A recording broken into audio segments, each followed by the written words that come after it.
Hi, welcome to SBR Videos. I'm Peter Loshak. It's Week 12 in the NFL. We're talking with SBR contributor Doug Upstone. We're doing our regular spot right now, false favorites and top live underdogs. Doug Upstone, thanks for being back with us. Peter, I'm glad to be back here once again. And, we finally got nipped last week. Buffalo let me down last Thursday, and it ended up causing a first losing week in a month. But hey, you know what? We're ready to come back here. But these picks, I have to tell you, is that I like them all, but I'll either be right or really wrong, I think, with these. Because that's kind of how these games could go. So We'll see what we got going here. Well, what's your first false favorite for us this week, NFL Week 12? My first false favorite is Seattle, Peter. And, the Seattle fans are finding out that being Super Bowl champions the following year isn't so much fun. And, they're not, obviously the team's not playing as well. And there's some other issues, going on with this. Now, rest assured, all the talking heads that'll be on the network televisions will say that Seattle is backed into a corner, they're at home, and they have to win. Well, we've heard that over and over again.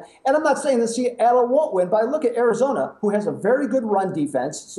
And they do a lot of run blitzes, which can slow down Seattle to a certain degree. And the Seattle wide receivers are nothing special, especially going up against that Arizona ball hawking defense. So I look at this game. Certainly, Seattle could come out and they could blow this baby open and win by 20. But I think there's going to be more of a defensive game, more in the 23 to 20 range. So I think that makes Seattle a false favorite in this case. Yeah, Doug, I'm kind of agreeing with you. My analysis was exactly what your analysis is on this one. I'm kind of leaning towards Arizona and the under. And certainly, Arizona is 8-2 against the spread on the year. And we've seen how much Seattle has struggled against the spread over these past few weeks. I think they're 1-4 against spread in their last 5 weeks. The only cover was at home against the Giants, which was close in the fourth quarter. So I can't disagree with you. That line seems a little bit strange to me as well, like in Arizona. All right, what's your second false favorite for us of the week, Doug? My second false favorite is the Philadelphia Eagles this week. Now, if you watched them last week, again, I should say, if Jets fans watched the game last week in Green Bay with Philadelphia, they saw that befuddled look that they're very familiar with from Mark Sanchez when the team blitzes him continually. And then he turns the ball over, with fumbles, interceptions, etc. Now, if you watch the Monday night game, Tennessee was relentless in coming after Ben Roethlisberger with continued blitzes, and it almost ended up giving them the ability to pull off the upset against the Steelers. So I think you're going to see more of the same from Tennessee. That's kind of their MO with Ray Horton as their defensive coordinator. And I think we both agree that Sanchez is not nearly the quarterback when it comes to facing blitzes that Roethlisberger is. So I think if Zach Mettenberger can throw a couple of nice long passes again, down the field to set up some scores, the defense can stop Shady McCoy in the run games to force Sanchez to throw the ball.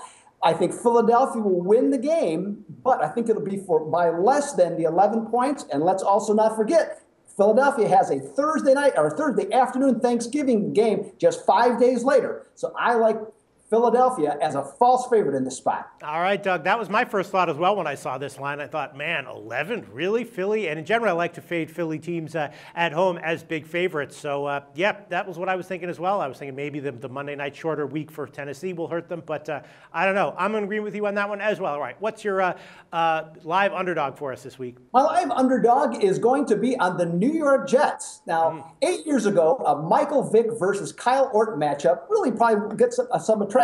But now here you got a couple of backups, and the only reason that they're playing in this game is because the original starters didn't do the job. So here we go. But Michael Vick, in his case, he has not played that poorly. Okay, for the Jets overall, they have not turned the ball over in his 2 starts. And generally speaking, they've looked better. Buffalo, conversely, with Orton, he's gone back to being what he is, just purely a backup. And there's even rumors circulating around in different blogs in Buffalo and what have you that E.J. Manuel, with one more bad performance from Orton, might be back in the starting lineup. Now, a month ago, the Jets were hammered 43-23 at home against Buffalo. But since then, their defense has improved, their running game's gotten better, and I think they're up for a better effort this particular week. And then I also found that the Jets are 7-0 against the spread in a revenge game in which they gave up 35 or more points the prior game. So I consider the Jets in this spot a live dog. All right, Doug, nice picks this week. We'll see how it turns out. Talk to you next week.